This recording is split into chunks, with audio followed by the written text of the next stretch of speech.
Now our topic is characteristics of a food chain.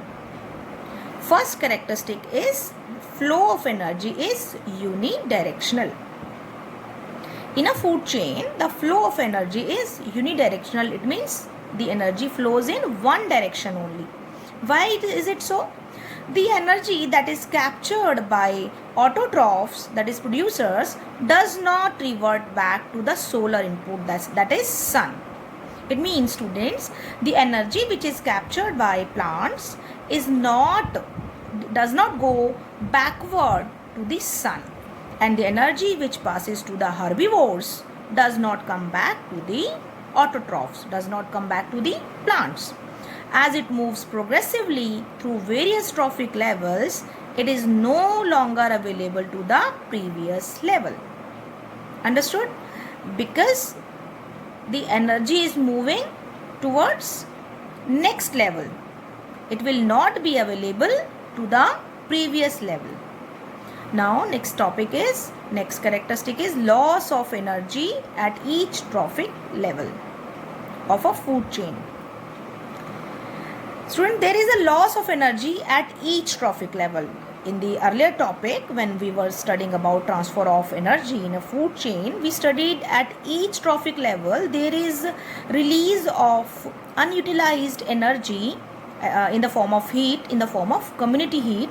So there is loss of energy at each trophic level. When green plants are eaten up by primary consumers, a great deal of energy is lost as heat to the environment. Some amount goes into digestion and in doing work, and rest goes for growth and reproduction. So this much energy is used in their metabolic activities. About only 10% of the food eaten is turned into its own body and made available for the next levels of consumer.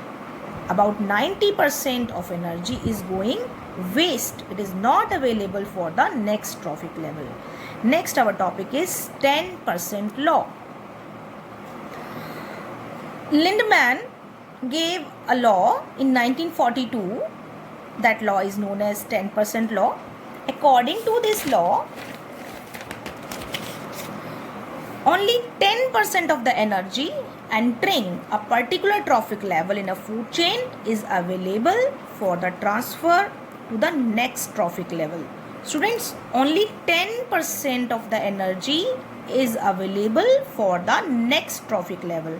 For an example, suppose there is a grass of 100 kilogram. So, if a deer consumes about 100 kilogram grass, only 10 kilograms will be available as flesh in the deer.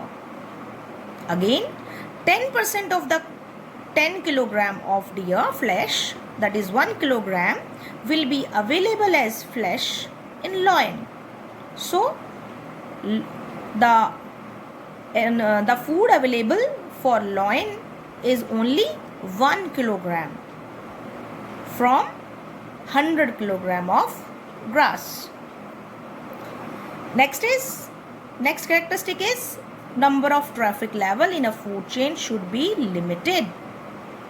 According to 10% law, the energy available at each successive trophic level in a food chain is 10% of the previous level. So, there is a progressive decline in the amount of energy available at each trophic level. The loss of energy at each step is so great, that is about 90%, that very little usable energy is left after 4 trophic levels.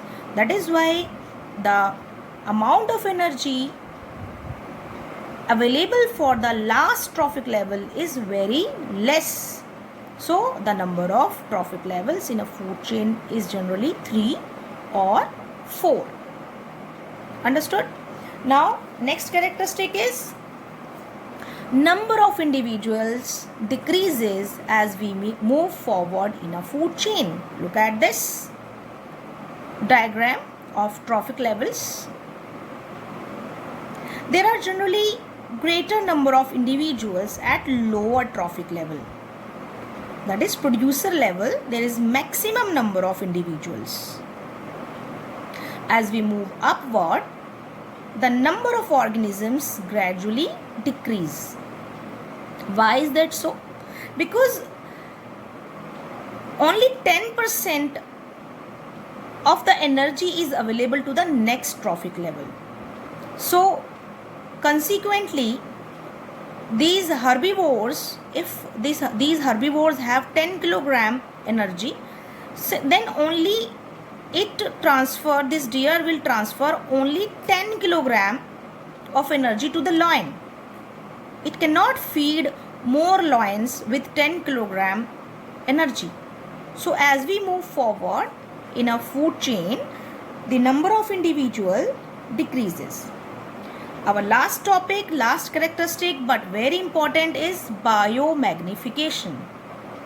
What is biomagnification?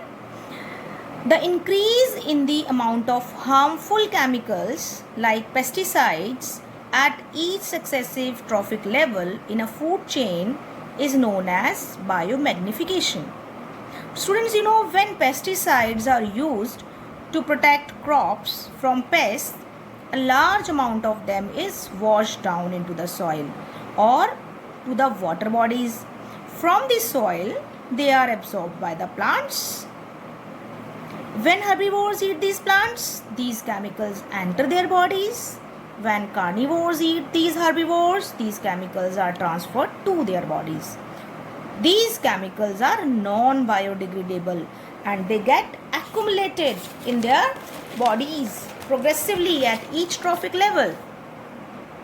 The accumulation of these chemicals causes several health problems to the animals, including human beings. Because the human beings occupy the top position in any food chain. So the highest concentration get accumulated in their bodies. This is what? Biomagnification. The amount of chemicals is increasing in the food chain. How can we solve this problem? We can solve this problem by the judicious use of pesticides by the farmers and by regular monitoring of pesticide levels in different food items.